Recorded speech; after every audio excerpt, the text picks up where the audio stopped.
All right. Grooming our community, we back. We out here in the community again. We got Jaleel, a couple more people. We're going to let everybody introduce themselves. We're going to get straight into it. It's interview part 1. Jaleel, what's your name? Brian Kilgore. Brian Kilgore. How old is you? 11. He the start. That's my man, Ju. My name's Julian, but you can call me Ju. I'm 14 years old. What you do? You play ball or something? I box and I play football. All right. Then we got my man. Peace, how y'all doing? Peace. It's your uncle, LJ. Uncle LJ? Uncle LJ. Yeah. All right. You ready to get to it? All right, you can have a seat. All right. So, our organization is grooming our community, right? Yeah. I know you don't know what that is fully, but what do grooming our community mean to you? Ain't no wrong answer. No violence. No violence? Okay. All right. In your opinion, what you think grooming our community means? Or what do it mean to you? You said what? Grooming our community. Trying to make the community better, like trying to get all the bad stuff out of it. Both of y'all gave good answers. Right. All the way right. All right, so we go get straight to the interview. So we already know your name. We know your name, Brian. We know how old you are. You know, we gonna keep out where you from, right? Because it's going wherever it's going. So, violence. You said you know what violence is, right? Yeah. Now, what is violence? Bad stuff. Bad stuff. So what is violence prevention? When you're doing bad stuff. No, violence prevention is when you're trying to stop violence from happening or before it happened. That's what violence prevention is, right? Yeah. Now, when you prevent violence from happening, everybody go home safe, right? Yep. You don't go to jail or nothing, right? And then your parents think you're just a good kid, Yeah. right? All right, so what you want to be when you grow up? In the NFL. You want to be in the NFL? You good enough for that? Yes, sir. Yeah, absolutely. You play football right now? Okay. What position? Running back and quarterback. Yeah, I know it. You got star power, bro. I see it in you. You got a question for the brother? No, I just like the answers what they say when they said clean up the community, because the word grooming, when you groom somebody, look, you brushing your hair. Right. You brush your hair. So, you know, as we groom ourselves, I see y'all got an afro right there, you got the lock. So when you get up every morning, you groom yourself. That's kind of what you're going to do to the neighborhood. You're going to wake up every morning, you're going to look out the window, and you're going to see things that need to be groomed. And you're going to reach out there, you're going to step out there. And by grooming your community, that's a form of violent prevention, because you spreading good energy in a place that's dark. Right. You spreading light. Because you inadvertently picking up the trash. You inadvertently saying, stop, hold on. It's a better way. It's a better train of thought.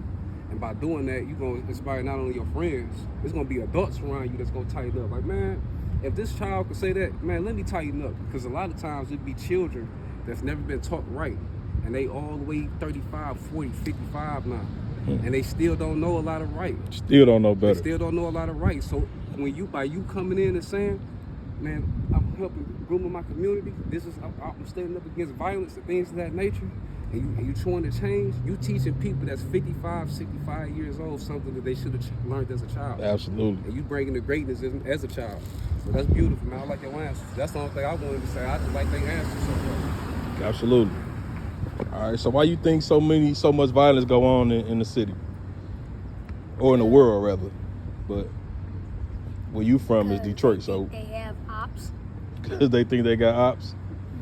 Now, where do the ops come from? How did they develop these ops? Gang members. Gang members? So they made a choice, like we were just talking about, right? Yeah. They made a choice. They put themselves in a situation, and this is the outcome. Now they got ops. People they can't even go around, right? Yeah. Okay. Why you think it's so much violence in the city? Because people petty, they don't know how to forgive each other. They just want to talk about they got ops, or I got ops, and kill him or kill that. Oh, he come around here, I'm gonna kill him. Now people can't walk by themselves at night. Yeah, that's not right. Okay. So if you could talk to somebody that's living that violent life, right? What advice would you give them for them to straighten their life up? Put down the guns. Guns for the weak. If you really need to defend yourself, use your fists. Flat out. And what would you tell them?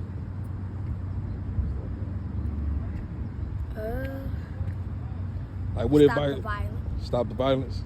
Because the kids don't need to see that, right? Yep. Right. Absolutely. It's a part of our culture in a unique way. One more time. It's a part of our culture in a unique way. Okay. You know, but it's a proper way to channel violence. That's why we got sports. So the brother say he box, right? He box. So I used to play football, and one way I used to vent, I used to take it all out on that football field. And for some reason, I always get a winning spot. I start. I was never second string, but I felt like I wasn't second string because I learned how to channel my violence. That's all that is. So when you step up in that ring and you hit him and give him that body shot and you curl, you know, you're not doing nothing wrong with kind of reminiscing the vent and let it out, because that's the time and place for violence. It's the misunderstanding of how we should carry ourselves when tension build up. Right. Because the rap, the movies, we got a lot of people that's misleading us. They leaders in the backwards way. They leading us in the wrong way.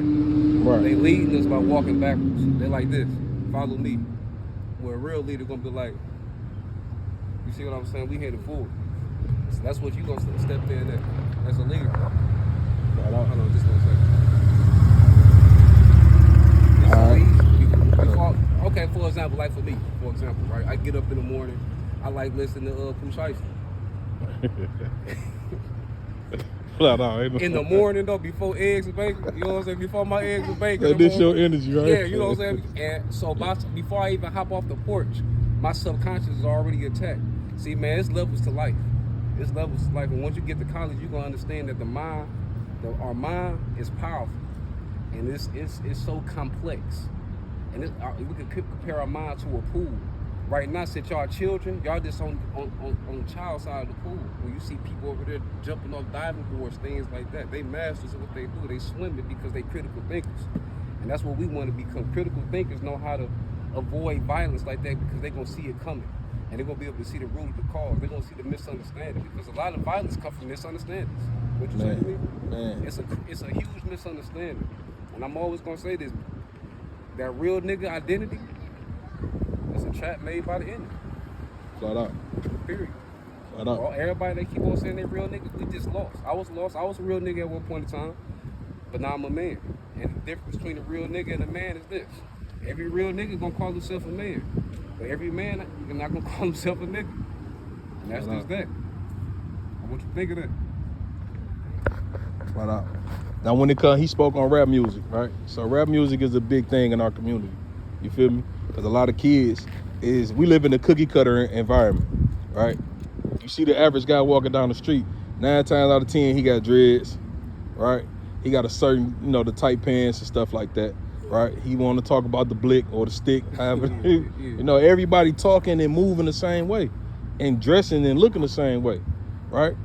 Now, what made you want to start your locks? You felt like it was a thing, right? See what I'm saying? So sometimes we got to ask ourselves, who brain do I have in my head? I don't have his brain in my head. His brain in my head, I got my own. So I got to make my own thoughts, my own decisions.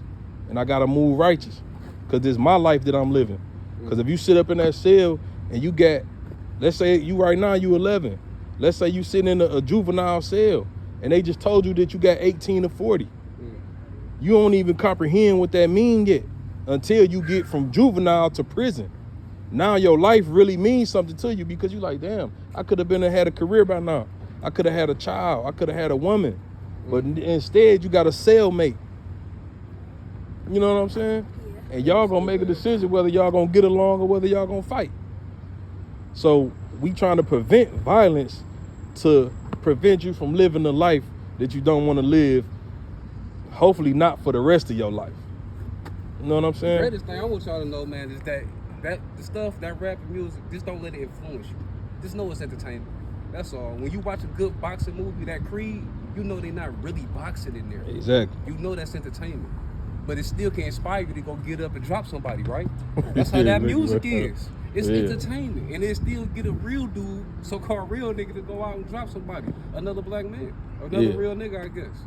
So it's illusions, man. Just know it's good entertainment. Like I said, I wake up in the morning when I need to do my push-ups. Yeah. You know, I'm off my rap music. I ain't off jazz. You feel me? I'm just Exactly. not off jazz, nothing like that. So I'm trying to turn up. You got your Pooh If I Shiesty was mask a on. boxer- If I was the boxer or something, I'm walking out to some blade. Flat I'm out. turning up. You got to get pumped I'm up. turning up. Yeah. I understand this is entertainment. But when I get in that ring, this ain't entertainment. I'm about to drop somebody. Flat out. I'm about to drop somebody. So it's the difference between life and entertainment. Right. For real. Just understand that, man. I just want y'all to understand that, man. Don't be influenced by what y'all see on TV. Please don't. If you do, be influenced to help. Be influenced to be something helpful. See, doctors are influenced to be helpful. The law supposed to be there to help. So we here to help, not to destroy. Absolutely. And we men. So we the short end shield. And right now, since all of us dying and going to prison and not educated, it's like we running into a fight without a shield. We can't protect ourselves with our bare bones. Running dead into a sword. Yeah, we running straight into a sword. They can protect themselves. They protect it. Every Sure. other community protect themselves. We're not protecting, destroying ourselves. Exactly. Now, that's another little point. No, absolutely. I agree with you 100%. You know, like I said, me and him did time before, so we got to know each other on different levels. You know what I'm saying? So how important do y'all think it is for a mother and a father not to be together, but just to be in y'all life? Oh, it's not even the mothers, it's mainly the father. I got a father, but like I be outside, and when I go to school, people be joking about that's why you ain't got our dad, and them kids be sad. It's not good for another person to be joking about not having a person being able to joke about somebody not having a father in their life, and these men, they not doing nothing. They leaving these women single, and they ain't paying child support, using food stamps and stuff. That's not cool. I understand that like it be hard sometimes. You can't give out, but you at least gotta try and stay with the woman, go through her time, and if you do right, you gonna get good. You gonna get some money, get you a job. It's okay. You can start off with a 9 to 5. Everybody not gonna start off with rich millionaire NFL player. You gonna start off with that little broke job. I need some that. I need a hand with that. He talking on that one. What's up, For real. Keep Hey, that same energy. I'm gonna get on one. Listen, a lot of fathers need to hear this boy. You heard what he just said? He talking to you. Man. You gonna start off with that rich life. You gon' don't do whatever you gotta do to get the money. Don't sell drugs for money. You gotta do it legally, because if you do it illegally, you can just lose it all. Somebody, you driving a car, you got tinted windows. This how my uncle was in jail last time, because he was on parole. Driving the car and you had a gun. He had a gun. He was not supposed to have a gun. He could have went to life. He could have went to jail for life. Had tinted windows. They didn't even know he had the gun. They patted him down. They found that gun, and he went to jail that night. You could just go to jail. You got illegal drugs in the back of the trunk, and you just got a SRT Hellcat with tinted windows. Police stopped you. Yeah. Now they done searched your car. You got drugs in the back of the car. It's not good to do stuff illegally. Get you your 9 to 5. Work at McDonald's. You better cook them burgers. Get that money for your women. And you better And chase your dreams. You better evaluate investing, start your own business, do whatever you want to do. You can be driving these track car with tinted windows, just take that ticket and move on with your day. There's no point don't do it illegally. Don't carry guns, because now kids out here talking about they got switches, illegal switches. You can go to jail for life for that too. It's a lot of things you can go to jail. Black people, they don't like us black people. They don't like us. Right. Government, they don't like us. They barely give us stimulus checks. Police, you already know what they did to us back in the day. We sprayed us with water hoses and stuff.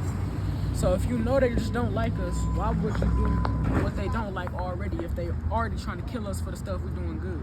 Right. Just do what you need to do good. Stay out the way. And don't leave no woman by herself knowing she's struggling. Struggle together and then get great and get money. That's all I got to say. And I feel like he talking to me. Cause you know that's a lot of young black men. You know we lost. Right. We lost, man. And I posted something earlier today, man. It's powerful people in this world that get up every day and put on that suit and top, and they manipulating us in a creative way by placing certain laws, influence. You know Hollywood and mud, man. Like, you know the influences. So the brother on it though. It's like we're not preaching to y'all. We kicking it with y'all. Exactly. That's all So it is. I It's a conversation. I love to see y'all like this, man. Real talk. I got mad respect, because I ain't come to y'all. We came to each other. God brought us together. Yeah. We gonna build. We gonna Sure. build. It's gonna be universal enlightenment. It's gonna be scary because A lot of people, we need this. We need it. It's just serious. We need it. And why I brought you out here, bro, it's cause I'ma say it right. I seen the other day, it was probably like a week ago. I don't know how old this guy is, but he young. He probably like 10, 11 years old. Mm-hmm. And he had some car keys. He was driving the car around the parking lot, all fast and shit. Yeah. And he tried to get you to get in the car. Remember? You ain't get in there, did you? That's a leader, bro. So I ain't gotta ask you who brand you got in your head. You got your brand in your head. And thank God for your mother and your father, because they instilled everything you need in you for you to make the right decisions. Feel me? Because how many things could have happened if you got in that car? I could have crashed. I could have flew through the window in front. And that's like the Boondocks episode. I ain't. That fat dude. Yup, Yeah. the Boondocks episode. He was doing all that dumb stuff, and Riley's finally realized, because first Riley was going with him, but then his granddad smacked some sense into him. He finally realized, dang, he doing some dumb stuff.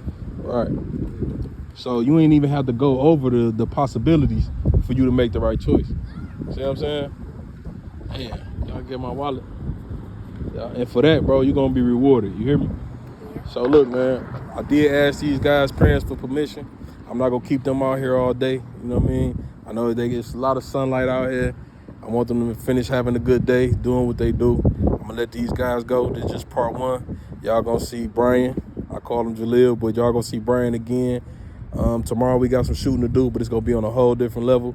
So just look out for him, look out for us, and stay tuned.